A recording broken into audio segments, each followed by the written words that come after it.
हरे कृष्णा कृष्ण कृष्ण हरे हरे, हरे रामो रामो रामो हरे हरे। सभी भक्तों का स्वागत है आज के भागवतम कथा में। हम सब भक्तों का धन्यवाद करना चाहेंगे। बहुत कृतज्ञ हैं सभी भक्तों के जो उन्होंने अपना मूल्यवान समय निकाला है और सब जुड़े हैं भागवतम कथा के लिए।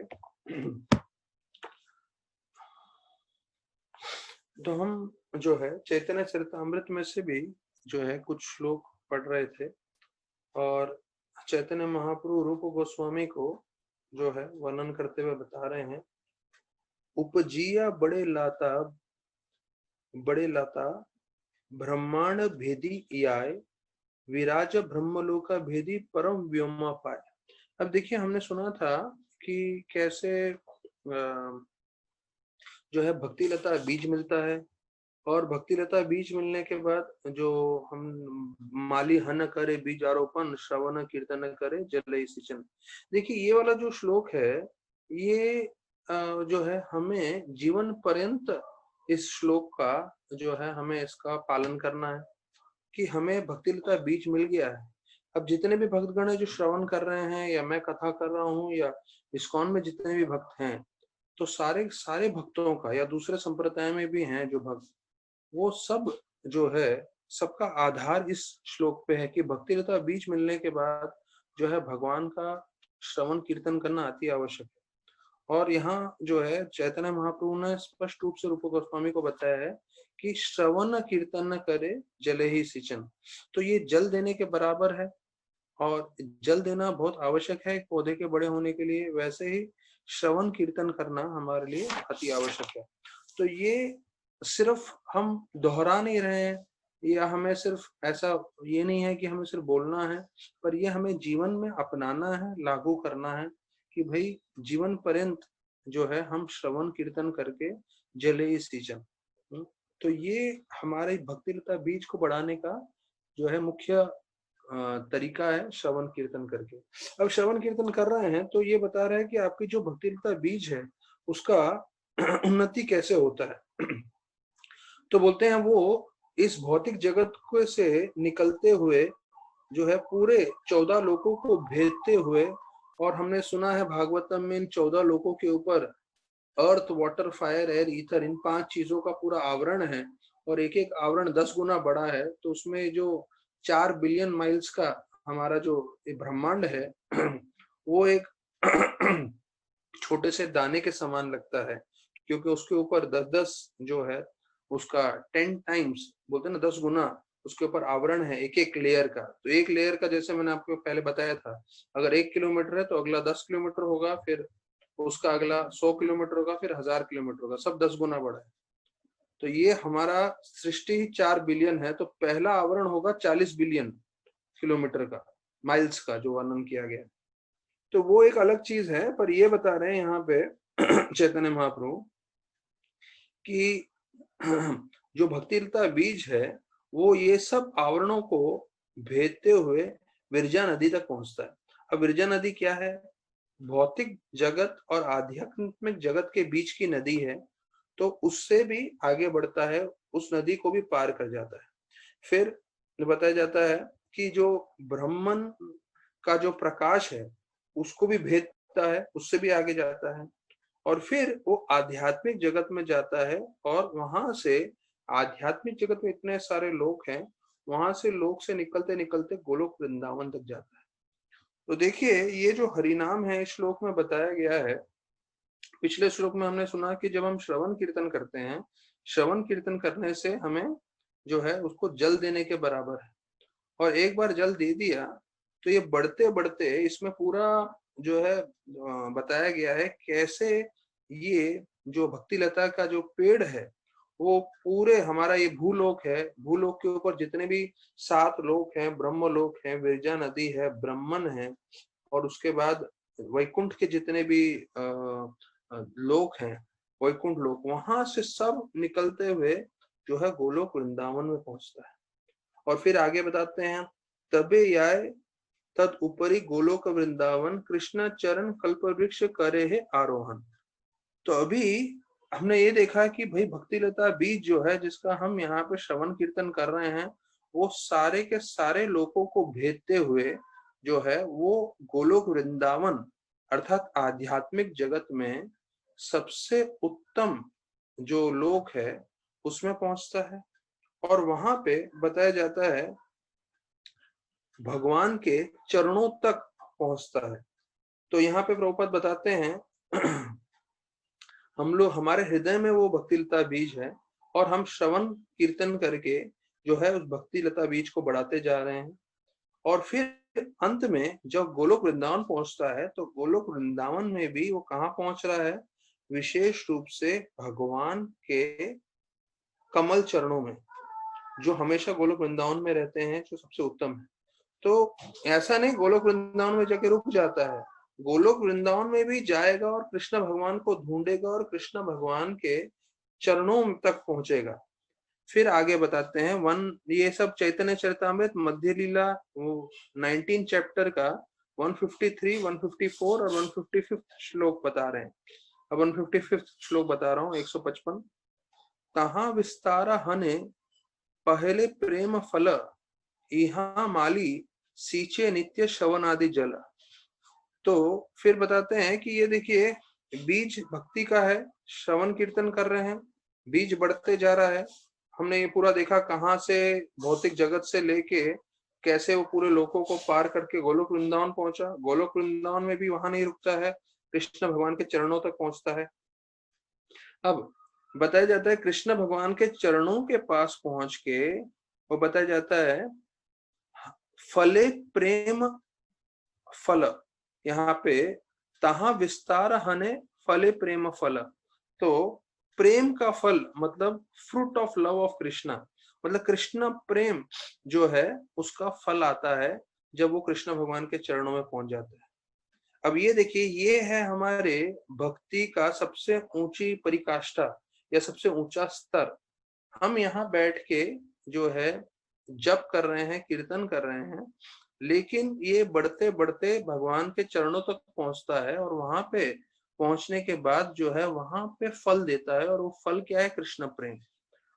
तो वो कृष्ण प्रेम जो है हमें प्राप्त होता है। लेकिन यहाँ पे फिर दूसरे लाइन में बताया है लेकिन जो भक्त है वो अभी भी इस भौतिक जगत में है। और हमने सुना था चैतन्य महाप्रभु से किसकी तुलना कर रहे हैं, माली के साथ। माली मतलब गार्डनर।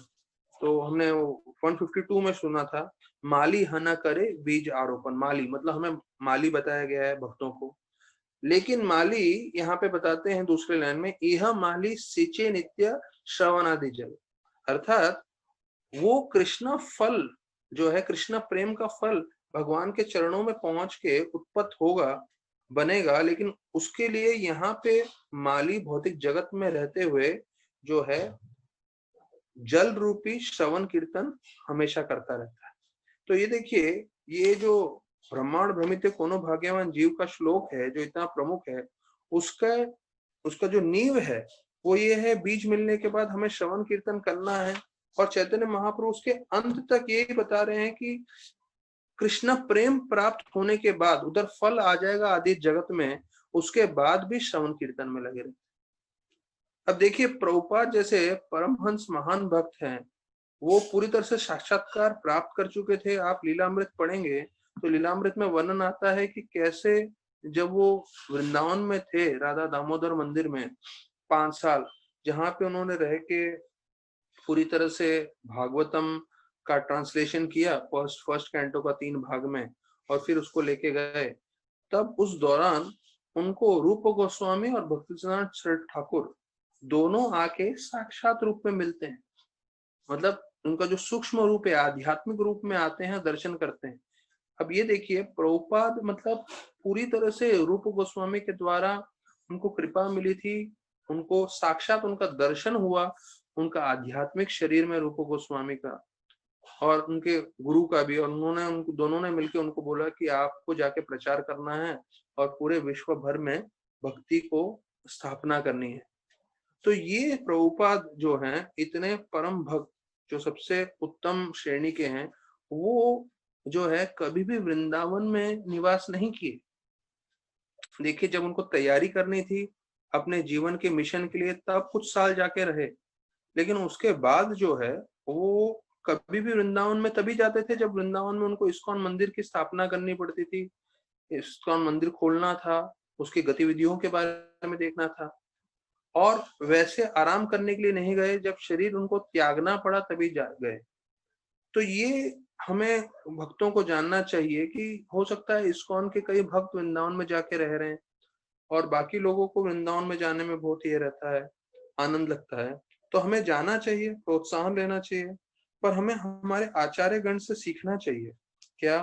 पहला कि वृंदावन जो है तभी निवास करना चाहिए जब हम अपने अंतिम जीवन के श्रेणी में हो, मतलब शरीर त्यागने का समय हो, तब जाके वृंदावन में जाना चाहिए। और वहां जाके सिर्फ निवास करते नहीं रहना चाहिए, हमारा जीवन सेवा में लगे रहना चाहिए, प्रचार कार्य में लगना चाहिए, जो प्रभुपाद ने खुद ने बताया। अब देखिए, प्रभुपाद हमारे आचार्य हैं, हम सब उनके शिष्य हैं। तो प्रभुपाद के जीवन से हमें समझ में आता है कि उन्होंने पूरे जीवन में जो है सिर्फ मंदिर की स्थापना करने के लिए वृंदावन गए। एक बार उन्होंने प्रचार चालू किया तो फिर कभी नहीं गए वृंदावन। और दूसरा यहाँ बता रहे हैं कि वो अंतिम समय तक श्रवण कीर्तन कर रहे थे। तो यहाँ पे जो बताया गया है कि जो माली है वो भौतिक जगत में रह के भले ही कृष्ण प्रेम का फल उसे प्राप्त हो जाए, उसके बाद भी श्रवण कीर्तन करता रहता है भौतिक जगत में। ये प्रभुपाद जी ने स्पष्ट रूप से अपने जीवन में सिखाया। तो हमें यहाँ वहां की बातें सुन के अपना मन विचलित करना नहीं है, हमारा ध्यान यहाँ वहां नहीं बंटवाना है। हम देख रहे हैं प्रभुपाद जैसे शुद्ध भक्त जिन्होंने कृष्ण प्रेम पूरी तरह से प्राप्त कर लिया, जिन्होंने रूप गोस्वामी का साक्षात दर्शन किया था, उन्होंने पूरे विश्व भर में इस्कॉन की स्थापना की, वो अपने अंतिम क्षणों तक जीवन के श्रवण कीर्तन कर रहे थे। तो हमें उनके पद चिन्ह पे चलना है, हमें और कुछ नहीं देखना है और हमें और कुछ नहीं सोचना है। और यही चीज उन्होंने अपनी किताबों में भी बताई है, वही चीज चैतन्य महाप्रभु रूप गोस्वामी को साक्षात रूप से बता रहे हैं। चैतन्य महाप्रभु भगवान है और वो पूरा भक्ति का जो है सार रूप गोस्वामी सनातन गोस्वामी को बताए हैं। और इस श्लोकों में हुई थी, लेकिन ये श्लोक का साक्षात्कार हो जाए तो आप पीएचडी के स्टूडेंट हो। पीएचडी मतलब सबसे उत्तम श्रेणी आध्यात्मिक भौतिक जगत में पढ़ाई का। अगर ये श्लोक हम समझ गए कि हम शरीर नहीं आत्मा है, तो हम सब चीजें आत्मा के स्तर पे करेंगे, शरीर के स्तर पे नहीं करेंगे। तो एक चीज है सुनना, एक चीज है बोलना, एक चीज है अपने दिल में चलो मान भी लेना, फिर उसके हिसाब से जीवन बिताना, वो सबसे बड़ी जो है परीक्षा है। तो ये जो श्लोक सिंपल वाला लगता है कि हाँ भाई हम शरीर नहीं आत्मा है, हाँ ठीक है, लेकिन उसके हिसाब से हम जी रहे हैं क्या? या अभी भी हम शरीर के भोग में ही लगे हुए हैं और यहाँ वहां की बेकार चीजों में लगे हुए हैं जो हमारा से समय व्यर्थ करने वाला है? तो ये बड़ी परीक्षा है, विशेष रूप से भक्तों के लिए भी, क्योंकि जैसे जैसे समय बदलते जा रहा है तो वैसे वैसे हमारे जीवन में चुनौतियां ज्यादा से ज्यादा आ रही। तो इसका श्लोक होते ही देखिए एक भक्तों के लिए भगवान कृष्ण ने शिक्षण कैसे दिया है। तो पहले तो मायावाद का पूरी तरह से खंडन कर दिया 12वें श्लोक में, न त्वमेवं जातु नाशम में न त्वं नैमे जनाधिपा न चैव न भविष्यामः सर्वे अतः परम। ये श्लोक बोलते हुए उन्होंने एक चीज स्पष्ट कर दिया कि भाई जो आत्मा है वो अनित्य काल के लिए भगवान का अंश ही रहेगा, भगवान से कभी लीन नहीं होने वाला है। और वो हमेशा अलग ही रहता है और अनित्य काल के लिए for eternity it will be separate only. तो मायावाद का पूरी तरह से खंडन कर दिया, फिर बता दिया कि हम आत्मा ही हैं और आत्मा शरीर बदलता है और मृत्यु के बाद भी दूसरे शरीर में जाता है। तो प्रभुपाद के तात्पर्य देखेंगे तो प्रभुपाद बोलते हैं हम सबका जीवन में अगला शरीर निश्चित रूप से लिखा है। अभी वो शरीर या तो भौतिक होगा या आध्यात्मिक होगा। अभी वो हम पे है कि हम कैसे भक्ति करते हैं, उस भक्ति के आधार पे हमें जो है भौतिक या आध्यात्मिक शरीर प्राप्त होगा। तो अभी जो अगला श्लोक है उस पर मैं आपका दृष्टांत डालना चाहूंगा, क्योंकि ये श्लोक में बता रहे हैं कि एक मुख्य गुण जो हमें चाहिए जीवन पर्यंत भक्ति करने के लिए, वो है सहनशीलता। तो ये हमें टॉलरेट करना है। और मैं देख रहा हूं कि ये जो टॉलरेंस है वो बार बार इसका वर्णन किया गया है। तो यहाँ पे वर्णन किया गया है कृष्ण लीला में, कृष्ण किताब में प्रभुपाद जब लिख रहे हैं वहां पे वर्णन किया गया है, फिर गीता भागवतम में दूसरे जगह पे भी वर्णन किया गया है। तो कृष्ण भगवान जब अर्जुन को शिक्षण दे रहे हैं तो शिक्षण देते हुए शुरुआत में ही ये तीसरा श्लोक चल रहा है, तीसरा चौथा श्लोक चल रहा है, भगवान ने बोलना चालू किया है।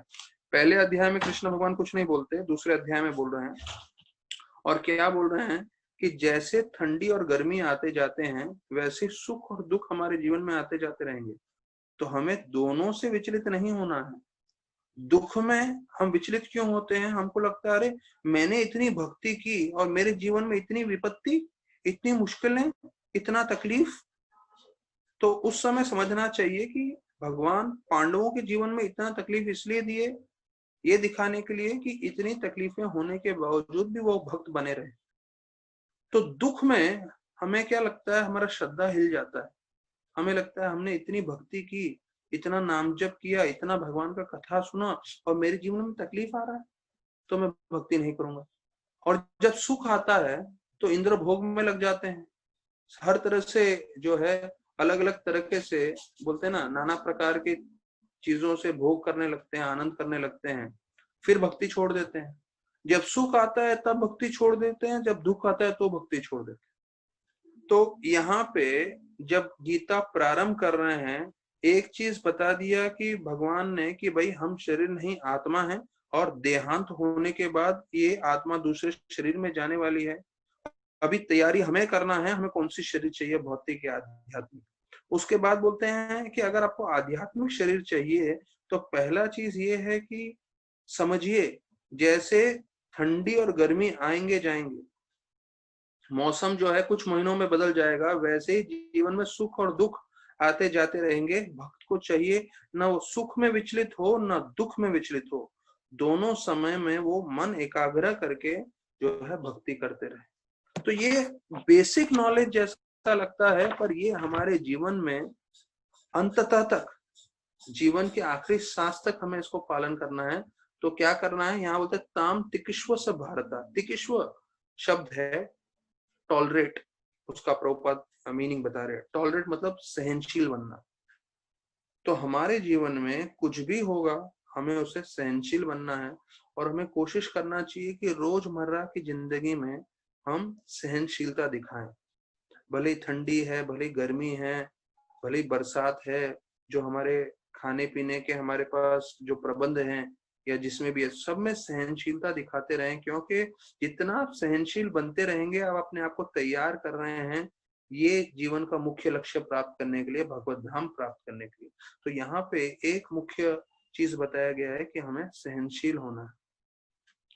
तो उसके ये श्लोकों को मुझे बताना इसलिए मुझे लगा जरूरी है कि हम लोग पूरा भागवत पढ़ते जा रहे हैं, पर भागवत पढ़ते पढ़ते हमारा जो है बेसिक्स, जो भक्ति का शुरुआत है, उस पे भी हमारा पूरा ध्यान रहना चाहिए, वो कहीं ध्यान से दूर नहीं जाना चाहिए। तो मैंने कहानी जो है मैं अभी कहानी हम थोड़े समय में चर्चा करते हैं, अभी हम भागवतम पे आ जाते हैं। तो हमने 6 श्लोक कल चर्चा कर लिए 16वें अध्याय में। जय विजय हमको श्राप मिला है चतुर्थ कुमारों से। तो अभी 6ठे श्लोक में हमने देखा कि कैसे कल मैं बता रहा था और मुझे मुख्य काफी लगा, इसलिए कल मैंने जो अपना प्रवचन है इसी 6ठे श्लोक पे ही छोड़ दिया कि किस तरह से जो है भगवान बोलते हैं कि मैं अपना हाथ भी काटने के लिए तैयार हूं अगर मेरा हाथ भी वैष्णव अपराध करेगा। और प्रभुपाद जी पूरा दूसरा दृष्टांत बताते हैं इसका। प्रभुपाद जी बता रहे हैं कि भगवान अपना हाथ काट देंगे पर अपने भक्तों की अवश्य रक्षा करेंगे। तो ये दो मुख्य चीजें हमने सीखी और कल सुनी कृष्ण भक्ति में। और पहले के श्लोकों में हमने सुना कि कैसे अगर एक दास, एक भक्त गलती करता है तो उस पे उसका नाम भगवान के साथ भी जुड़ जाता है। और जैसे कोड़ आ जाता है, एक कोड़ का एक छोटा सा चिन्ह भी आने लगता है शरीर पे, सफेद दाग, तो उससे पूरा शरीर जो है वो दूषित हो जाता है। तो वैसे अगर हम एक भी गलत कार्य करेंगे तो उससे भगवान का नाम बिगड़ेगा। तो हमें बहुत मेहनत करना चाहिए और कि हम ऐसा गलत कार्य ना करें। और जो है ये मुश्किल है क्योंकि पूरा भौतिक जगत में लोग इंद्र भोग में लगे हुए हैं। तो ऐसे भौतिक जगत में रहते हुए हम इंद्र भोग की तरफ ना आकर्षित हों, ये बहुत मुश्किल है। पर फिर भी हमें जो है पूरी तरह से कोशिश करना चाहिए, भक्ति करनी चाहिए। तो ये हमने कल तक चर्चा किया। अभी हम जो है 6 से 11 श्लोकों में हमने देखा कि भगवान कैसे ब्राह्मणों की स्तुति कर रहे हैं। तो छठे श्लोक में हमने कल देखा था कि भगवान बता रहे हैं कि मेरे को जितना भी मान सम्मान है, क्योंकि आपके भक्तों की मैं सेवा कर रहा हूँ। तो हमने ये भी सुना इसके अंदर कि चांडाल मतलब जो सबसे निम्न वर्ग है, वो उसका भी उद्धार हो जाता है। चांडाल इसका वो, जैसे मैंने बताया था, मनुष्य में सबसे निम्न वर्ग चांडाल का होता है, और वो चांडाल भी जब भगवान की हरि कथा सुनता है तो उसका भी उद्धार हो जाता है। तो ये हरिनाम की महिमा फिर से बताया गया था। तो जब भगवान ने अब बताया कि मैं अपना हाथ काट दूंगा, तो वो मुझे इतना महत्वपूर्ण लगा, तो उसके ऊपर मैं काफी चर्चा कर रहा था। लेकिन उसके साथ साथ ये भी महत्वपूर्ण है कि एक चांडाल जैसा व्यक्ति, उसका भी उद्धार हो सकता है अगर वो जो है भगवान की हरि कथा सुनेगा, हरि नाम सुनेगा। तो ये हमें समझना है कि हरि कथा इतना महत्वपूर्ण है। कोई भी जीव हो, उसने जीवन में कुछ भी किया हो, और तो वो जो है हरि नाम के द्वारा उसका पूरी तरह से शुद्धिकरण हो सकता है, उसका जीवन सार्थक हो सकता है। फिर अभी 7वें श्लोक में बता रहे हैं क्योंकि मैं अपनी भक्तों की सेवा करता हूँ। यहाँ भगवान बता रहे हैं स्वयं चतुष्क कुमारों को, क्योंकि मैं अपने भक्तों की सेवा करता हूँ, तो उस सेवा करने से मेरे चरणों के रज में इतनी शक्ति आती है कि वो सभी लोगों का पाप नष्ट कर सकता है। और यहाँ तक कि लक्ष्मी जी भी मेरे चरणों को त्यागती नहीं है, जबकि मैं उससे इतना आसक्त नहीं हूँ। लेकिन पूरी की पूरी दुनिया लक्ष्मी के थोड़ी सी कृपा प्राप्त करने के लिए बहुत सारे जो हैं कसमें खाते हैं, बहुत सारे नियम पालन करते हैं, बहुत सारी तपस्या करते हैं। तो भगवान इस 7वें श्लोक में ये बता रहे हैं, क्योंकि मैं भक्तों की सेवा कर रहा हूँ, इसलिए मेरे चरणों के रज में इतनी शक्ति आती है। और हमें मालूम यहाँ बता रहे हैं कि इनके चरणों के ऊपर हम जब ध्यान करते हैं, उनकी भक्ति करते हैं, तो क्या बोलते हैं कि सभी पापों का नष्ट हो जाता है। और यहाँ तक कि उन चरणों को लक्ष्मी देवी भी छोड़ती नहीं है, हमेशा उन चरणों की सेवा के लिए आतुर रहती हैं। तो प्रभुपाद बोलते हैं, अब ये बहुत रोमांचकारी चीज है जो प्रभुपाद जी तात्पर्य में बता रहे हैं। प्रभुपाद बता रहे हैं कि जो भगवान और उनके भक्तों का संबंध है, वो आध्यात्मिक रूप से बहुत खूबसूरत है। तो हमें ऐसा लगता है कि भगवान हमसे से सेवा लेना चाहते हैं, ऐसा नहीं है। भगवान हमसे जितना सेवा लेते हैं, उससे ज्यादा वो अपने भक्तों की सेवा करने के लिए तत्पर रहते हैं, वो प्रभुपाद जी बता रहे हैं। फिर लिखते हैं Prabhupada, a devotee thinks that it is due to being a devotee of the Lord that he is elevated in all good qualities. तो प्रभुपाद क्या बता रहे हैं कि भक्तों को क्या लगता है, और ये तो वास्तविक सच भी है, कि हम कृष्ण भगवान से जुड़े हैं, इसलिए हम में सब अच्छे गुण हैं। और भगवान का दृष्टिकोण देखिए क्या बता रहे हैं। भगवान ये बोल रहे हैं, क्योंकि मैं अपने शुद्ध भक्तों से जुड़ा हूं, इसलिए मेरे में जो है अच्छे गुण है। तो यहाँ लिख रहे हैं, also the Lord also thinks that it is because of his devotion to the servitors that all his transcendental qualities has increased, transcendental glories has increased.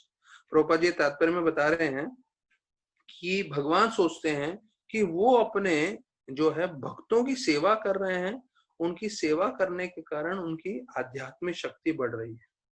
तो भक्तों को तो मालूम है कि हाँ, क्योंकि हम भगवान का नाम लेते हैं, भगवान की भक्ति करते हैं, इसलिए हमारे हृदय में शुद्धिकरण होगा। इसका दूसरा पहलू ये बता रहे हैं कि भगवान को भी इसी बारे में, भगवान भी यही सोच रहे हैं, क्योंकि मैं अपने भक्तों की सेवा कर रहा हूँ, इसलिए मेरे जो है दिव्य गुणों की जो है उसमें बढ़त हो रही है। तो प्रभुपाद आगे बताते हैं कि भगवान कभी भी सहन नहीं कर सकते कि उनके भक्तों को किसी तरह से भी तकलीफ हो, इसलिए भगवान का एक नाम है भक्त वत्सल।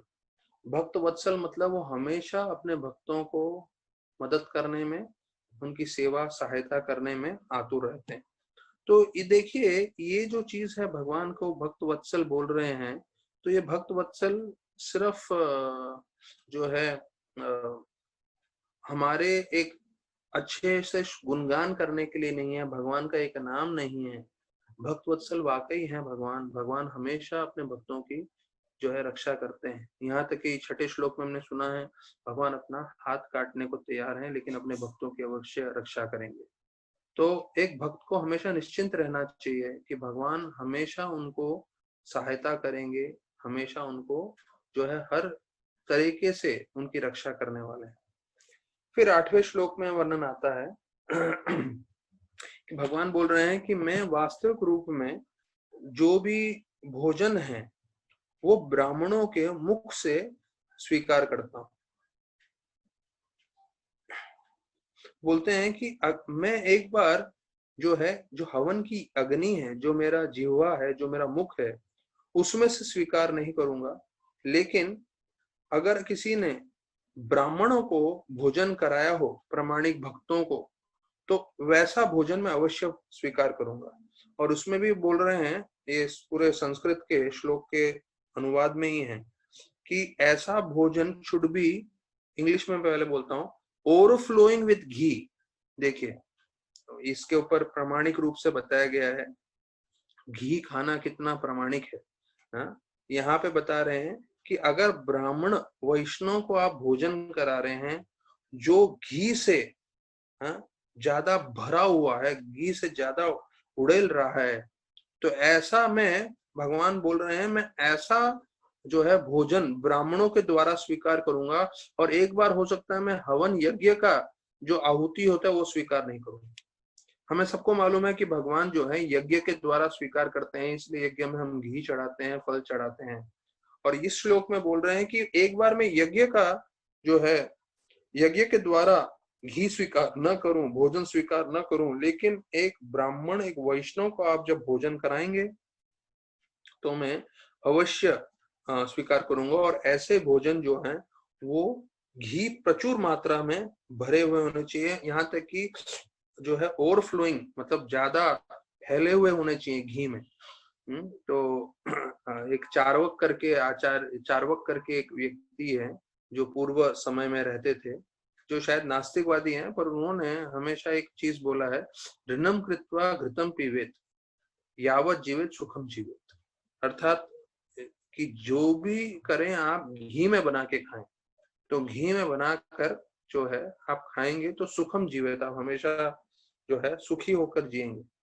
तो आप लोग सोच रहे होंगे लॉकडाउन चल रहा है, यहाँ पे लोगों के पास धन का मुश्किल हो रहा है, और प्रभु जी तो बिल्कुल बैठ के मस्त में प्रवचन देते हुए बोल रहे हैं, हाँ घी में खाओ, घी में बनाओ। देखिए, वो सब लॉकडाउन और वो सब चलता रहेगा, वो कभी खुलेगा, कभी ये रहेगा, भौतिक जगत में ऊपर नीचे होने वाला है, लेकिन जो शास्त्र है वो बदलने वाला नहीं। तो यहाँ तक कि श्लोकों में भी ऐसा वर्णन है पहले के इसमें कि जब तक आप घी में खाना खाएंगे तो जो है आप हमेशा सुखी रहोगे। ये शास्त्रों में नहीं, ये श्लोकों में बताया गया है। अच्छा, प्रभुपाद जी बोले कि घी जो है वो अंदर के लिए है और तेल जो है शरीर के बाहर के लिए। अर्थात प्रभुपाद जब भी मसाज लेते थे तो वो अलग अलग तेल से मसाज लेते थे। पूरे जब भारत में या विश्व में जो भ्रमण कर रहे थे तो वो रोज सुबह को उनको तेल का मसाज होता था। तो प्रभुपाद बोले थे खाना घी में होना चाहिए और तेल से शरीर के ऊपर के लिए होना चाहिए। तो अभी वो सब लागू करना मुश्किल है, कलयुग में घी नहीं मिलता, वो अलग चीज है।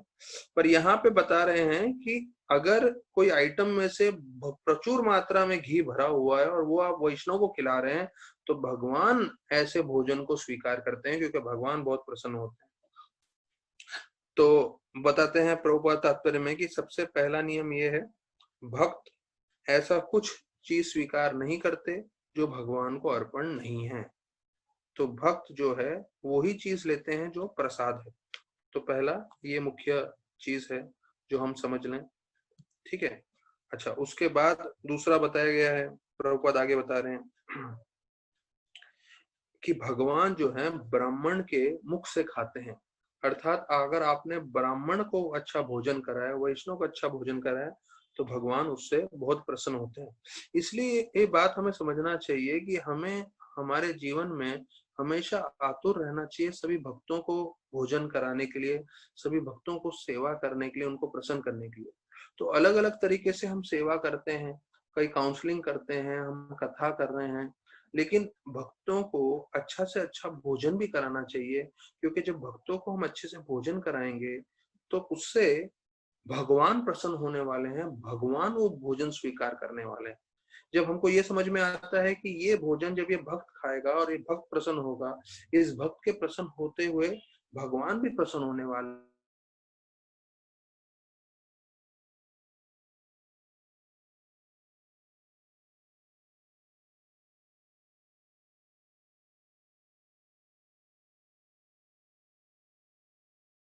खत्म हो जाएगा। बिल्कुल नहीं। अगर आप वैष्णव को भर भर के खिला रहे हैं, भगवान प्रसन्न हो रहे हैं, लक्ष्मी का कर्तव्य बनता है ऐसे घर को हमेशा धन से भर के रखेगी। क्यों? क्योंकि उनके परम आराध्य देव भगवान विष्णु प्रसन्न हो रहे हैं, कृष्ण प्रसन्न हो रहे हैं। तो इसलिए हमें समझना है, हमें कृष्ण को प्रसन्न करने का कोशिश नहीं करना चाहिए, हमें भक्तों को प्रसन्न करने की कोशिश करनी चाहिए। कृष्ण को प्रसन्न नहीं करना चाहिए मतलब ऐसा नहीं कि उनकी भक्ति सेवा सब नहीं करना चाहिए, उनका भी सेवा करना चाहिए, पर भक्तों से भगवान ज्यादा प्रसन्न होते हैं। मद भक्ता पूजा विधिका, गीता में स्पष्ट बोलते हैं भगवान कि मेरी भक्ति से मेरे भक्तों की कोई भक्ति करता है वो सर्वोत्तम मैं मानता हूं। तो यहाँ पे बताते हैं कि वापस से वही चीज प्रभुपाद दोहरा रहे हैं कि अगर वैष्णव खाते हैं तो भगवान उसको स्वीकार करते हैं, और वो भगवान को और आनंदित करता है कि जब वैष्णव प्रसन्न होते हैं। अभी इसका उदाहरण दे रहे हैं। अभी इतना हमने सुना घी में भरा हुआ खाना चाहिए, ये जो है भगवान प्रसन्न होते हैं। अब इसके ऊपर स्पष्ट उदाहरण दे रहे हैं शास्त्रों में से। बोल रहे हैं हरिदास ठाकुर, वो मुसलमान परिवार में पैदा हुए थे, लेकिन अद्वैत आचार्य ने जो सबसे पहला जो प्रसाद का थाली था तो यज्ञ में से उन्होंने हरिदास ठाकुर को खिलाया। अभी आप देखिए हरिदास ठाकुर मुसलमान परिवार में पैदा हुए हैं और वो अद्वैत आचार्य को बोल रहे हैं आप ये क्यों कर रहे हैं, मुझे क्यों खिला रहे हैं, आप दूसरों को खिलाइए। इतने नम्र थे हरिदास ठाकुर। पर अद्वैत आचार्य ने, क्योंकि वो एकदम प्रामाणिक भक्त थे और उनको मालूम है असली भक्त कौन है, वो उनको जवाब देते हैं आपको भोजन कराने से मैं 100,000 ब्राह्मणों को खिला रहा हूं। 100,000 मतलब 100,000। हाँ, तो 100,000 मतलब जो है 10 लाख ब्राह्मणों को खिलाने के बराबर है, 1 लाख ब्राह्मण को खिलाने के बराबर है। तो अगर आप एक प्रामाणिक शुद्ध भक्त को खिला दो तो वो 1 लाख ब्राह्मणों को खिलाने के बराबर है। देखिए ये प्रभुपाद जी तात्पर्य में बता रहे हैं कितना महत्वपूर्ण चीज है।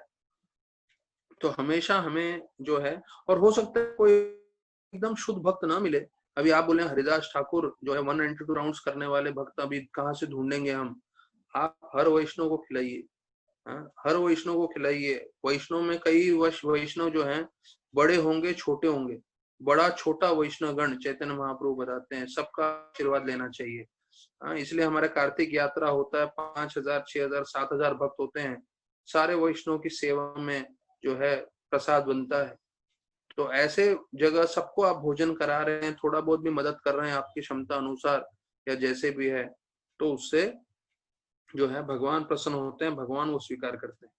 तो प्रभुपाद अभी इस श्लोक में इसका सार बता रहे हैं, द कंक्लूजन, इसका सार क्या है इस श्लोक का, क्योंकि इस श्लोक में बताया घी से भरा हुआ खाना हमें भोजन भक्तों को खिलाना चाहिए और ऐसा भोजन आप कराते हैं तो भगवान प्रसन्न होते हैं। तो बोल रहे हैं प्रभुपाद इसका सार बता रहे हैं, अगर हम ऐसे प्रामाणिक ब्राह्मण वैष्णव को खिलाते हैं तो ये करना हजारों यज्ञ करने से महत्वपूर्ण है। आप प्लीज सब लोग 8वां श्लोक भी पढ़िए, जैसे मैंने आपको छठे श्लोक के लिए बोला था। तो वैसे 8वें श्लोक में लिखा है अगर एक प्रामाणिक ब्राह्मण वैष्णव को हम खिला रहे हैं हजारों यज्ञ करने से महत्वपूर्ण है। तो इसलिए प्रभुपाद अंतिम में बता रहे हैं कि कलयुग के लिए सबसे महत्वपूर्ण कार्य है हरे नाम, वो है हरि नाम, भगवान का नाम का जप और वैष्णव को प्रसन्न करना। ये दो तरीके हैं जो है भक्ति में प्रगति करने के लिए और आध्यात्मिक जगत प्राप्त करने के लिए। कौन से दो तरीके हैं? एक हरिनाम और दूसरा वैष्णव को प्रसन्न करना। वैष्णव को कैसे प्रसन्न करना? घी से भरा हुआ भोजन कराना। ये 8वें श्लोक में बोल रहे हैं। यहाँ कृष्ण भगवान स्वयं जो है चतुर्थ कुमार को बोल रहे हैं कि घी से भरा हुआ भोजन आप वैष्णव को कराते हैं, उससे मैं बहुत प्रसन्न हो जाता हूँ और वो भोजन स्वयं मैं स्वीकार करता हूँ ब्राह्मणों के मुख से। क्यों? क्योंकि जब ब्राह्मण स्वीकार करते हैं वो प्रसन्न होते हैं, वैष्णव प्रसन्न होते हैं, तो भगवान उनसे प्रसन्न होते हैं। अभी 9वां श्लोक, ठीक है। क्षमा करिएगा, मतलब अभी जो भागवत में लिखा है वो ही मैं दोहरा रहा हूँ। आप लोग सोच रहे होंगे कि प्रभु तो बिल्कुल घी में भरा भरा हुआ बोल रहे हैं, हाँ यहाँ लॉकडाउन में पूरे हम बैठे हुए हैं, पर जो भागवत में लिखा है मेरा कर्तव्य है दोहराना। अभी 9वें श्लोक में बताते हैं कि अगर कोई ब्राह्मणों के चरणों का रज अपने सर पे लेता है तो आपको ये समझना चाहिए, उससे पहले भगवान बोल रहे हैं मैं स्वयं जो है चरणों का रज अपने सर पे रहता हूँ। और फिर यहाँ पे बता रहे हैं ट्रांसलेशन में कि अपनी माया और अंतरंग शक्ति और बहिरंग शक्ति का मैं स्वामी हूँ, और जो गंगा है वो मेरा चरण धूलि है अर्थात चरणामृत है, और ये जो गंगा है वो तीनों लोगों को शुद्धिकरण करती है, यहाँ तक कि भगवान शिव को शुद्धिकरण करती है, और भगवान शिव जो है गंगा को अपने सर पे धारण करते हैं। तो मैं जो है स्वयं वैष्णव के चरणों का धूलि लेता हूं, तो बाकी लोगों को चरण धूलि लेने में क्या आपत्ति है? तो देखिए यहाँ पे स्पष्ट कर रहे हैं भगवान कि मैं जो है पूरे भौतिक और आध्यात्मिक जगत का स्तोत्र हूँ। ये जितनी भी शक्तियां मेरे द्वारा है, गंगा जो है मेरा चरणों का चरणामृत है, शिव भगवान भी उसको स्वीकार करते हैं अपने सर पे, और मैं पूर्ण पुरुषोत्तम भगवान होके अपने भक्तों का चरण धूलि लेता हूँ, अर्थात मैं अपने भक्तों का दास बनना चाहता हूँ।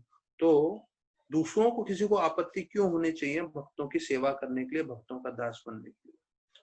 हाँ, तो जब बताया गया है चैतन्य चरितामृत में गोपीर पद कमले और दास दास अनुदास, तो इसमें स्पष्ट किया है कि अगर भगवान जो है यहाँ पे वर्णन किया गया है दास बनने को तैयार है, तो हमें कितना भक्तों का दास बनना चाहिए। तो प्रभुपाद लिख रहे हैं the lord's supremacy is equal in both spiritual and material world, but spiritual world is called the kingdom of God and material world is called kingdom of Maya।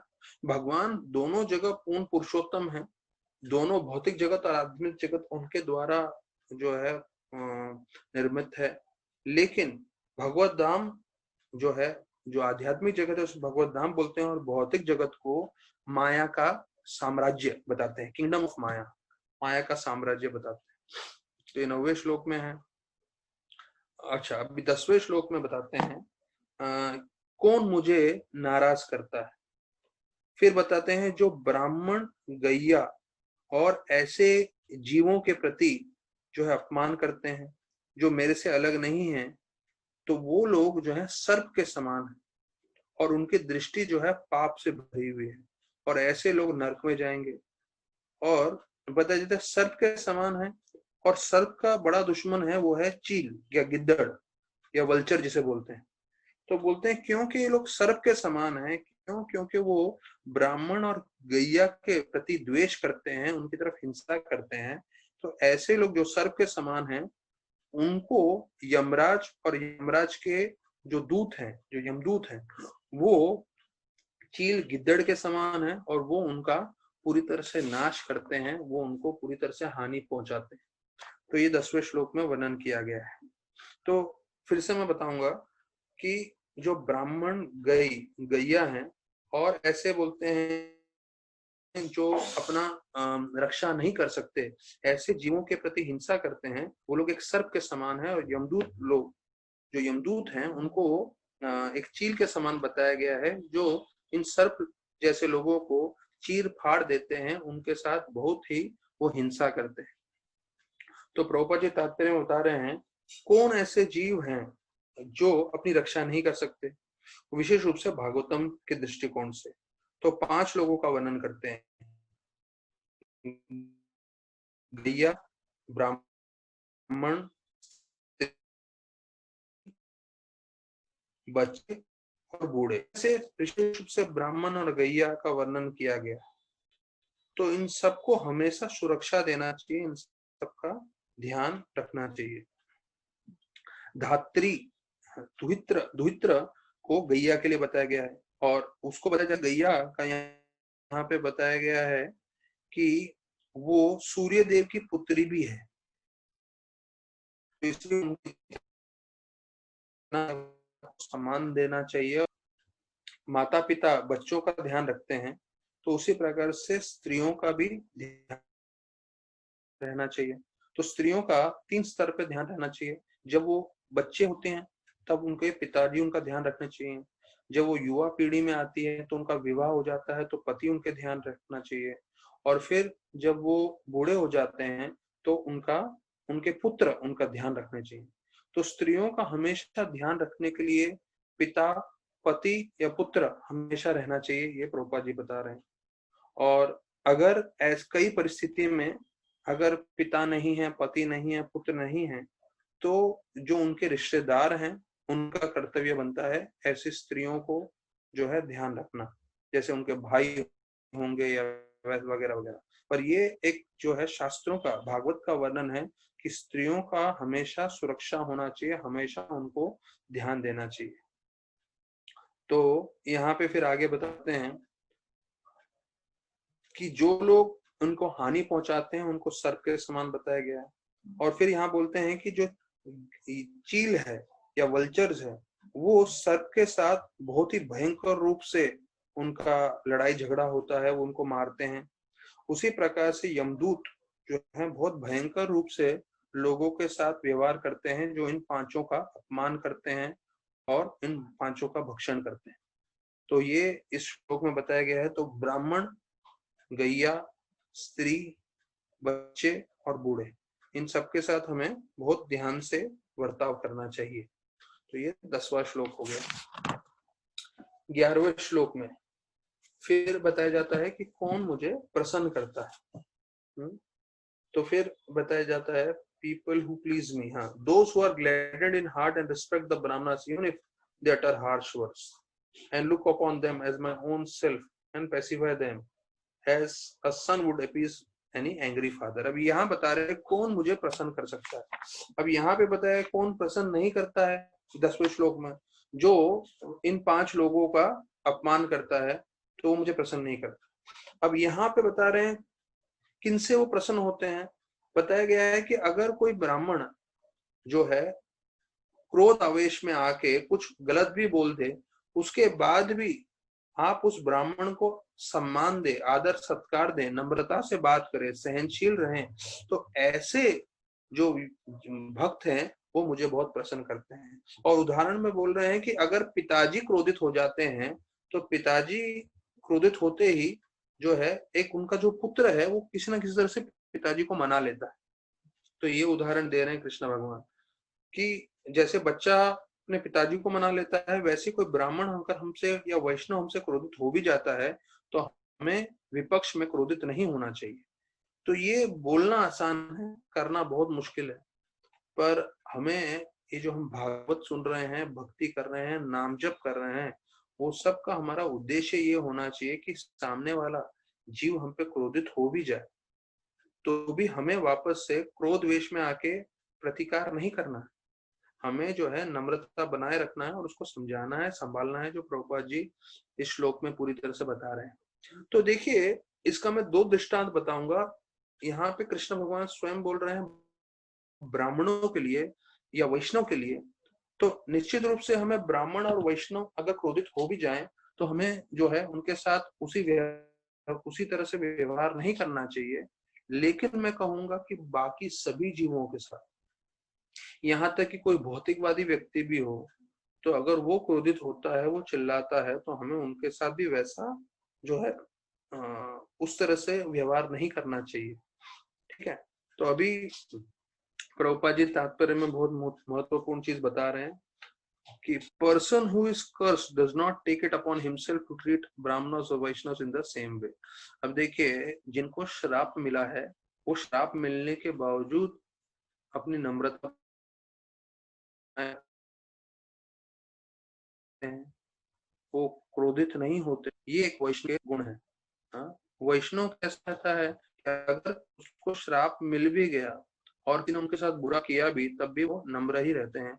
और हमने शमिक ऋषि की कथा में सुना है और महाराज परीक्षित में, कैसे शमिक ऋषि का पुत्र श्रृंगी महाराज परीक्षित को श्राप दे देता है।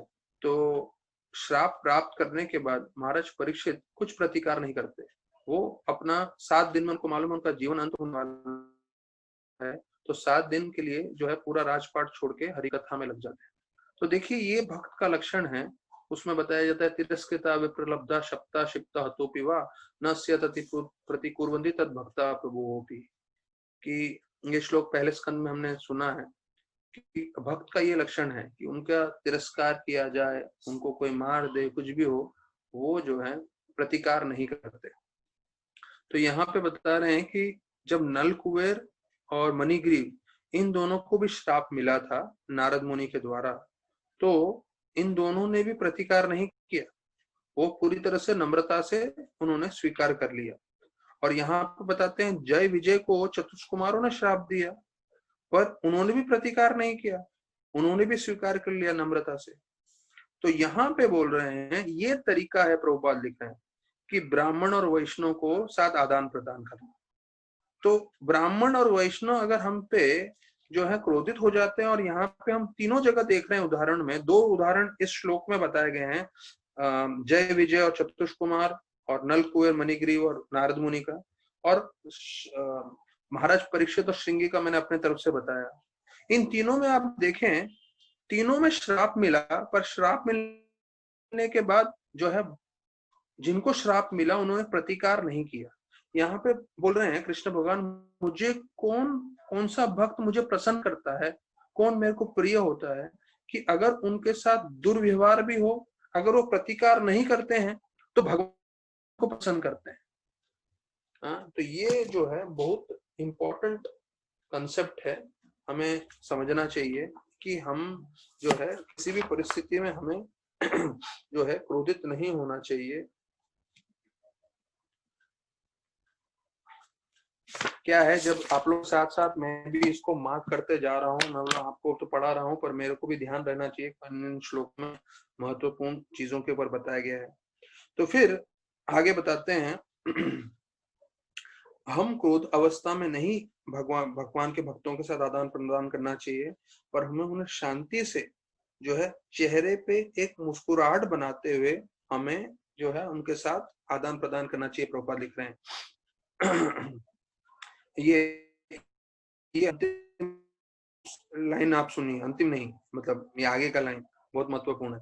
प्रभुपाद बोल रहे हैं जो वैष्णव होते हैं उनको आपको नारायण का रूप में समझना चाहिए। Vaishnavas should be accepted as earthly representatives of Narayana. मतलब नारायण पृथ्वी पे अगर प्रकट होंगे तो किनके रूप में प्रकट होंगे? वैष्णव के रूप में प्रकट होंगे। तो वैष्णव को हमें वो सम्मान देना चाहिए कि अरे ये वास्तविक रूप में नारायण है, और अगर वो क्रोधित हो भी जाते हैं तो हमें मुस्कुराते हुए उनके साथ जो है आदान प्रदान करना चाहिए। यहाँ लिखा है ब्राह्मण वैष्णव के साथ आदान प्रदान करते समय हमारा चेहरा कमल के जैसा होना चाहिए। अभी सब भक्त लोग बोलेंगे चलो पहली बार जो है इतने दिनों में हमारा स्तुति हुआ, अभी तक तो हम सुन रहे थे कमल भगवान के नयन हैं, कमल भगवान के चरण हैं, कमल भगवान का चेहरा है। प्रभु जी ने थोड़ा तो चलो कृपा दिखाई और बोला हम लोग का चेहरा भी कमल जैसा है। तो यहाँ पे बोल रहे हैं कमल जैसा चेहरा तब होगा हमारा जब हम में प्रेम और कृपा या स्नेह होगा। मतलब प्रेम और स्नेह से जब हम वैष्णव के साथ आदान प्रदान करेंगे तो हमारा चेहरा कमल जैसा हो। तो चलिए, एक जगह तो हमें सबकी स्तुति करने को मिला कि सब वैष्णव जो हैं आप सबका चेहरा कमल के जैसा हो सकता है अगर प्रेम भाव में रहेंगे और हम स्नेह करेंगे सभी वैष्णव के साथ सब आदान प्रदान में। तो ये बता रहे भगवान को प्रसन्न करना है तो कभी भी हम पे कोई क्रोधित हो तो हमें वापस क्रोधित नहीं होना है, हमें मुस्कुराते हुए उनके साथ आदान प्रदान करना है।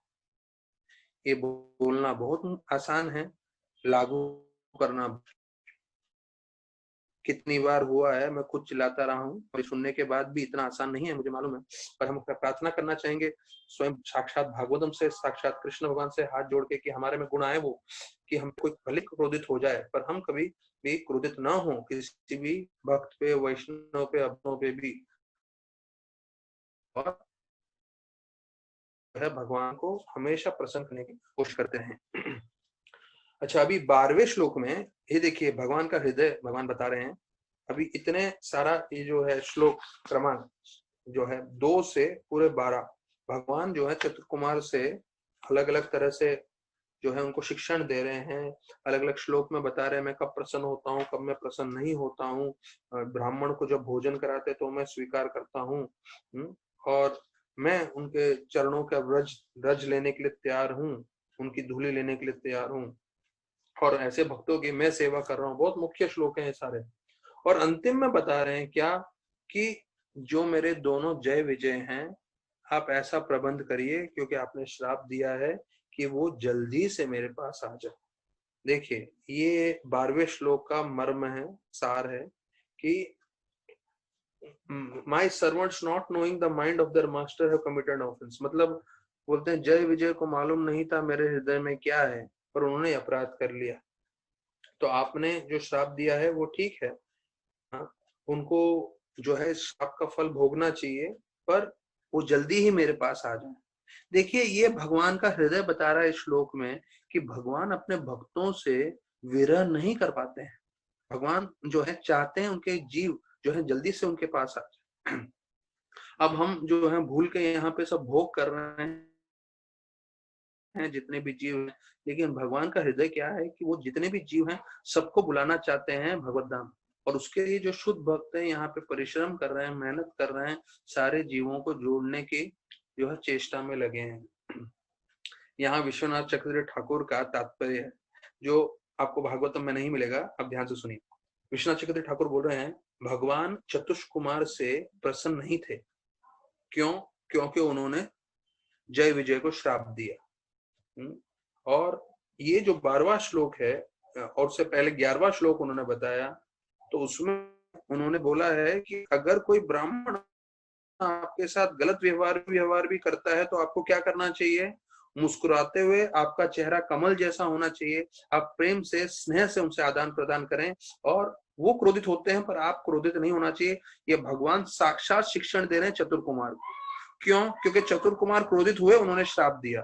तो विश्वनाथ चक्रवर्ती ठाकुर बोल रहे हैं भगवान उनको सिखाना चाहते थे आपने गलत किया, भले जय विजय ने आपका द्वार रोका पर आपको क्रोधित नहीं होना चाहिए था, आपको श्राप नहीं देना चाहिए था, ये आपकी गलती है।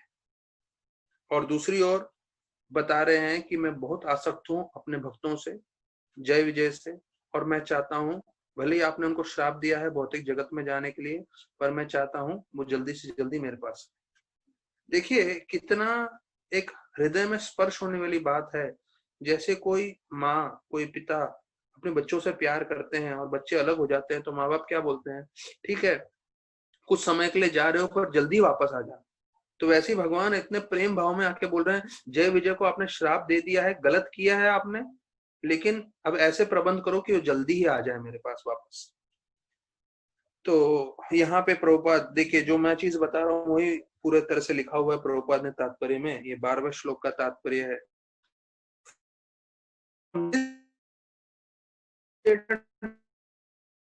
अंडरस्टैंड हाउ एंगना परिश्रम कर रहे हैं, हाँ, महीनों महीनों से हम भागवत कथा कर रहे हैं, महीनों महीनों से अभी हमने महीना, 1 महीना शायद हो गया होगा हमने जपा कर रहे हैं।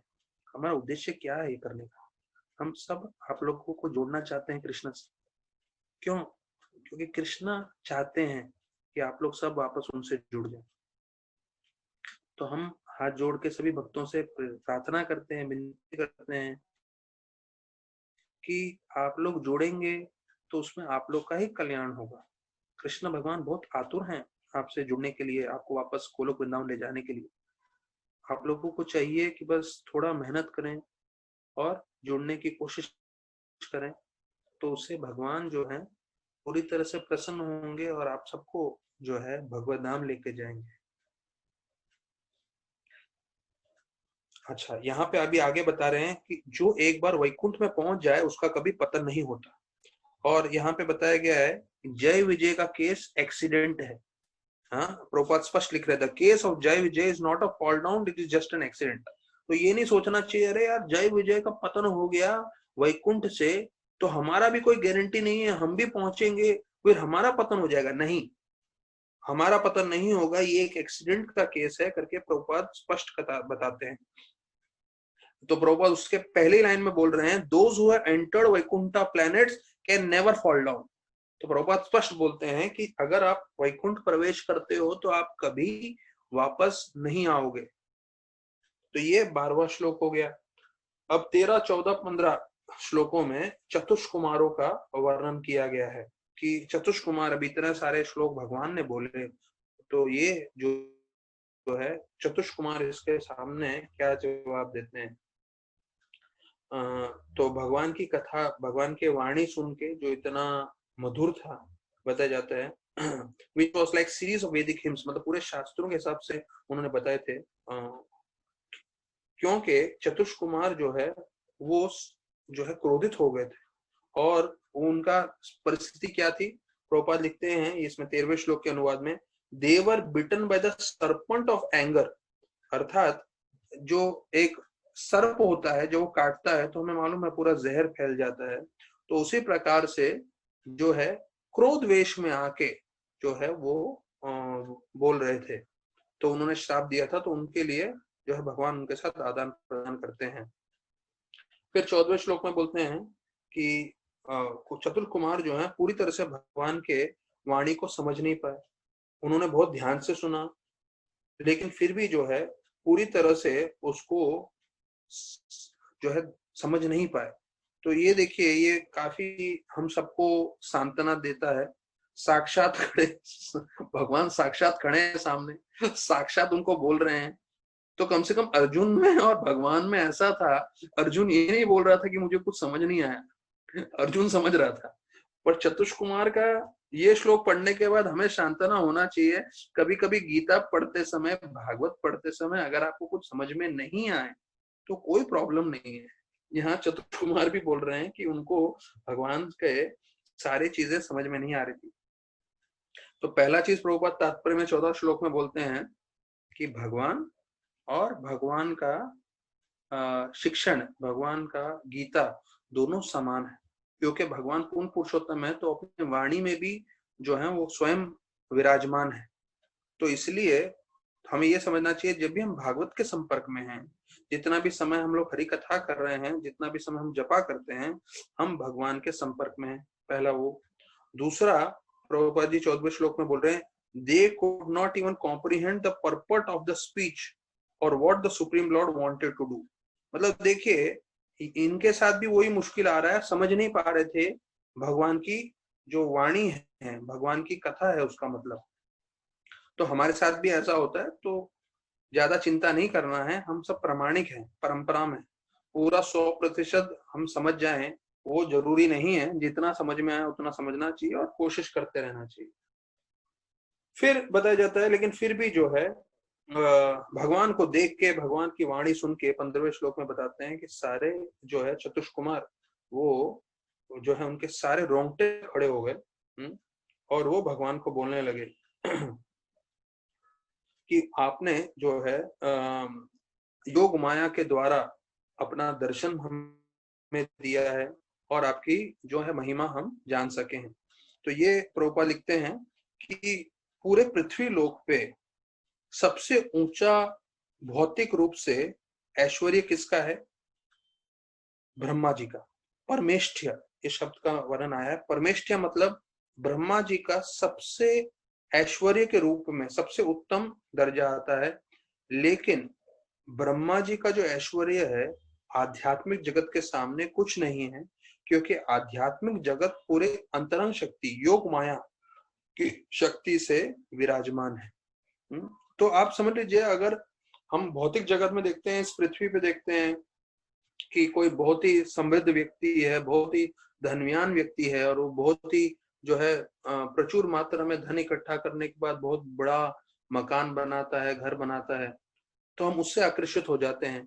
लेकिन पृथ्वी लोक के अलावा और 7 लोक हैं, और इन 7 लोक में सबसे सर्वोत्तम ब्रह्म लोक है, और ब्रह्मा जी का ऐश्वर्य सबसे सर्वोत्तम है, लेकिन वो भी तुच्छ माना जाता है आध्यात्मिक जगत के ऐश्वर्य। तो हम उस आध्यात्मिक जगत के लिए प्रवेश करने की कोशिश कर रहे हैं, जिसके लिए हम भक्ति जो है कर रहे हैं। और अभी हम इस श्लोक पे हम यहाँ पे विराम देंगे, और 16 से 25 श्लोक जो हैं वो चतुर्थ कुमार भगवान नारायण को जवाब देते हुए बात करते हैं। तो 16 से 25 तो ये पूरे उस भाग में रहेगा, और फिर अंतिम भाग है 26 से 32 श्लोक तक कि भगवान जो है पूरी परिस्थिति संभालते हैं। तो ये पूरा फिर कल के प्रवचन में चर्चा होगा। अभी हम थोड़ा जर्नी होम में पहुंच जाते हैं, और कल हमने देखा कैसे मंगूस जो है उसने महाराज को सिखाया कि कैसे सहनशील होना है, हर परिस्थिति सहन करना है। और गीता में वही चीज हमने सुना, कैसे हमें जो है सहनशील होना है। माता स्पर्शा सुखोंते शीतोष्ण सुख दुखदा आगम पाइनोंतस ताम तिकिश्व भारत। तो यही चीज बार बार आ रहा है, भले आप जर्नी होम में पढ़िए, गीता में पढ़िए, भागवत में पढ़िए, एक चीज मुख्य है कि हमें सहनशील होना चाहिए। अभी आगे बता रहे हैं, महाराज खंडार में थे अफगानिस्तान में, एक छोटा सा कद वाला व्यक्ति मिला जिसकी सिर्फ एक आंख थी, उसके सिर्फ एक हाथ थे, और वो महाराज को खींचते हुए एक गली में लेके गया, और गली से एक सीढ़ियां जा रही थी नीचे की ओर, जो पूरा अंधकार था। तो वहां पे महाराज को लेके गया। तो महाराज जो है सोचने लगे, अरे अभी मैं किस ओर जा रहा हूँ, और ये अंडरग्राउंड जमीन के अंदर कहाँ लेके जा रहा है। और एक अंदर जो है अंधेरा से भरा हुआ एक, जो बोलते हैं कमरा जैसा था, या आप कह सकते हैं कमरे से बड़ा छोटा सा हॉल जैसा था। तो अंधेरे में मैं देख रहा था, तो वहां पे एक लालटेन था, और जिसका थोड़ा बहुत प्रकाश आ रहा था। तो काफी जो है जाले वाले से थे, और पुराना टूटा फूटा सा वो अंडरग्राउंड में जो है कमरा था। एक खिड़की नहीं थी, एक कोई बैठने का कुर्सी उर्सी कुछ भी नहीं था, मिट्टी जैसा था। और वहीं पे कम से कम 1 डजन बूढ़े लोग जो है बैठे हुए थे, और उनका जो है कपड़े देख के समझ में आ रहा था कि अफगानी बूढ़े लोग थे। और उसके बीच में ये जो उनका ये है हाशीश। हाशीश बोले तो जैसे चरस गांजा होता है, वैसे हाशीश करके सबसे जो है एक तरह का ड्रग होता है। हाँ, और कम से कम 100 किलो हाशीश बीच में पड़ा हुआ। तो महाराज बोलते हैं, मैंने यूरोप में सुना था कि सबसे महंगा जो हाशीश है ड्रग, वो ये है अफगानिस्तान का। तो मैंने सुना था, आज मैं साक्षात देख रहा था, 100 किलो तक ये था, सामने पड़ा था। और जितने भी लोग बैठे थे वो लोग छोटा छोटा इसका अपने हाथ में रख के लड्डू जैसा बना रहे थे, जिससे स्मगलिंग करने के लिए आसान हो। तो फिर बताया जाता है, ये जो एक हाथ वाला छोटा सा बटका सा व्यक्ति था जो मेरे को लेकर आया था, उसने मुझे छोड़ दिया, और वो भी वहां बैठ गया और गोले बनाने लग गया। तो ये जो हाशीश है उसकी गोलियां बना रहा था। तो महाराज बोलते हैं कि मैं जिस जगह पे आ गया था, मुझे बाहर निकलने का रास्ता भी समझ में नहीं आ रहा था। हाँ, और महाराज को लग रहा था मैं क्या कर रहा हूँ यहाँ बीच में इन लोगों के। और वहां पे ऐसे ये लोग हाशीश के बीच में एक बड़ा हुक्का था। हुक्का मतलब जिसमें जो हम लोग ने देखा है ना, लोग जो भी डाल के उसमें से पीते हैं हुक्का में, तो एक बहुत ही बड़ा जो है हुक्का था। और उसका एक बड़ा मुख भी था। तो उसमें ये लोग जो है कई किलो हाशीश डाल रहे थे। तो महाराज देखते एकदम चौंक गए, इतना बड़ा हुक्का और उसमें कई किलो हशीश डालते जा रहे हैं। तो फिर बताया जाता है, एक व्यक्ति आया और उसका जो हुक्का है, उसका मुख जो जिसे मुख में लेते हैं हुक्के को, तो वो लिया उसने, और वो पूरे जोर से उसमें जितनी शक्ति थी उसने सांस भरा, और मुख से हवा के द्वारा जो हुक्के में से हशीश था उसने अपने अंदर लिया। और फिर बताया जाता है कि फिर उसने मुख से वापस से सांस छोड़ा और ये बार बार करता गया। और पूरा हशीश का जो धुआं था वो अंदर स्वीकार कर रहा था, मतलब पूरा अंदर खींच रहा था पूरे ताकत से। तो महाराज बोलते हैं मुझे ये देख के लग रहा था कि भाई ये तो कोई मनुष्य नहीं है, मनुष्य के जो है स्तर से भी आगे है। ऐसा इतना बड़ा जो है हुक्के में से इतना हशीश का धुआं है और वो पूरी तरह से ले रहा है। और ऐसा करते हुए कुछ समय के बाद जो है वो बिल्कुल जमीन पे गिर गया। हाँ, और बिल्कुल कांपने लग गया और इतना भयंकर रूप से खांस रहा था कि मानो उसका अंदर के जो फेफड़े कलेजे हैं सब बाहर आ जाएंगे, इतना भयंकर रूप से खांस रहा। और बोलते हैं दूसरे लोगों को कुछ फर्क नहीं पड़ रहा था, दूसरे लोग अपने छोटे छोटे गोले बना रहे थे आशीष के। ये होने के बाद जो है दूसरा व्यक्ति आगे बढ़ा, फिर उसने भी उसी तरीके से वो जो हुक्का था उसमें से हशीश का धुआं लेना चालू किया। महाराज बोलते हैं गिन रहा था मैं, कम से कम उसने 20 बार लिया होगा। और 20 बार लेने के बाद वो भी पूरा जो है नीचे गिर गया और एकदम कांपने लग गया और वो भी भयंकर रूप से खांस रहा था। तो बोलते हैं इस कमरे में जितने लोग थे वो सब लोग ने बारी बारी बारी करके सब लोग ने ऐसा किया। हाँ, और फिर जैसे ही हो जाता था उसके बाद आराम से वो लोग बैठ के फिर हशीश के गोले बनाने लग जाते थे। तो मेरे को देख के जो है लगा कि ये जो अफगानी के लोग हैं और जो ये पी रहे हशीश, तो ये लोग तो बहुत ही प्रामाणिक लोग हैं और सबसे जो है बोलते ना पोस्ट ग्रेजुएट्स हैं। महाराज लिख रहे हैं। हाँ, ये इसका हशीश का चरस गांजा लेने में बोलते हैं हमारे हिप्पी लोग तो हैं, वो लोग तो नर्सरी के बच्चे लगते हैं जो लोग थोड़ा सा एलएसडी पीते हैं, ये सब पीते हैं। ये लोग तो अफगानी लोग तो उनके सबके बाप हैं करके महाराज लिख रहे हैं। तो बोल रहे मेरी आंखें पूरी जल रही थी और ऐसी जगह में था मैं, वहां पे सांस लेना भी मुश्किल हो रहा था। और जैसे ही मैं सांस ले रहा था क्योंकि वहां पे हशीश का धुआं था तो मेरे को भी अलग अलग तरह से चक्कर आ रहे थे। और फिर अंत में मेरी बारी आई और उन्होंने मुझे इस हुक्का की तरफ खींच के लेके गए। तो महाराज बोलते हैं ऐसा लग रहा था कि मैं अगला बलि का जो है बकरा हूं, जो इस हुक्का के सामने मेरी बलि चढ़ने वाली है। तो महाराज बोलते हैं मैं हुक्के पे पहुंचने से पहले ही उसके धुएं से मेरे जो फेफड़े थे उसमें से ऐसा भयंकर हालत होने लगा जैसे कोई सर्प घुस जाए चूहे के छेद में। तो वैसे ही ये जो धुआं है मेरे छाती में घुस गया था और मैं तो हुक्के में पहुंचने से पहले ही जो है गिर गया। आंखों में से आंसू आने लगी और जोर जोर से खांसने लगा, मानो मेरा जो है पूरा छाती फट गया। तो बताया जाता है कि मेरी ये हालत देख के जितने भी उधर के वो अफगानी लोग थे जोर जोर के हंसने लगे। बोले देखो ये जो विदेशी लड़का है अमेरिकन, हमारी एक तिहाई का उम्र का भी नहीं है, लेकिन वो तो हुक्के तक पहुंच भी नहीं पाया, पहुंचने से पहले ही गिर गया और पहले ही खांस खांस के उसका हालत खराब हो गया।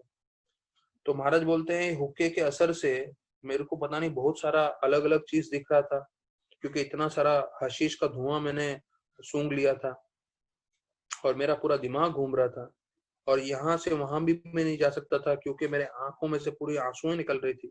तो ये हालत हो रहा था। मुझे ऐसा लग रहा था कोई दानव मेरा जो है मेरे पे आक्रमण कर रहा है। तो महाराज सोच रहे थे कि इसके ऊपर कि कैसे कई कॉलेजों में जो हैं लोग इस ड्रग्स के पीछे पड़ते हैं, या हम लोग की भाषा में अगर हम बोले कि लोग शराब के पीछे भी पड़ते हैं और फिर अपना जीवन भर इस शराब के पीछे या इस नशे के पीछे या ड्रग्स के पीछे अपना जीवन व्यतीत कर देते हैं। महाराज बोल रहे थे कि महाराज तुरंत समझ गए कि ये तो सिर्फ एक कुछ समय की परिस्थिति है जो आपको ऐसा लेके जाता है हशीश लेने के कारण।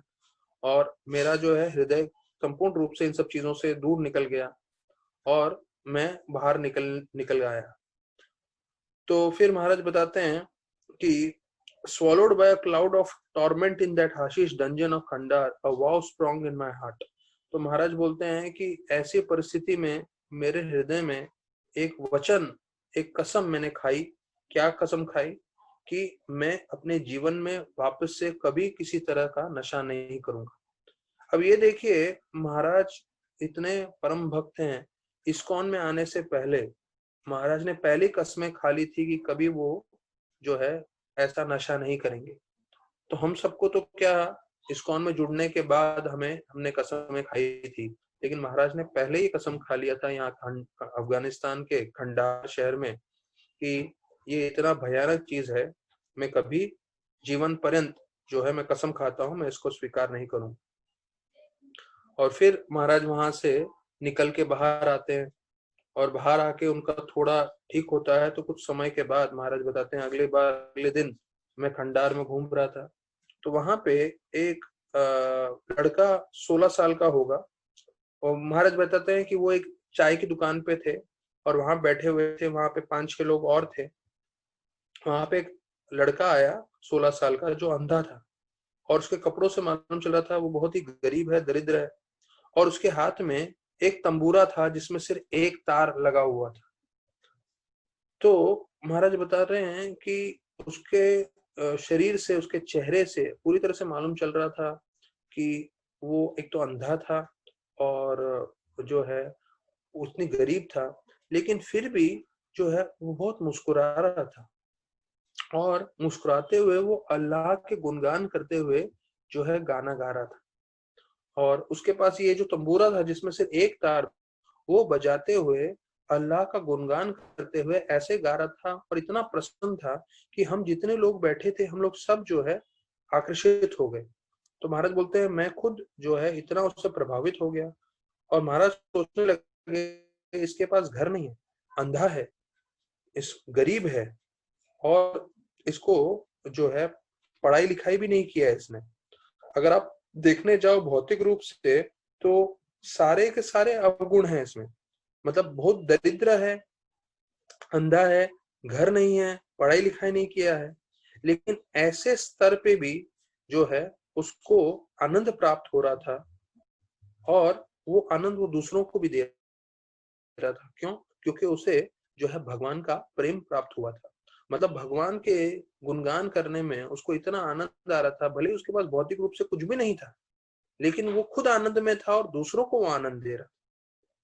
तो महाराज देख के बहुत प्रभावित हुए, और महाराज बोल रहे खंडार में मैंने बहुत सारी मुख्य चीजें सीखी।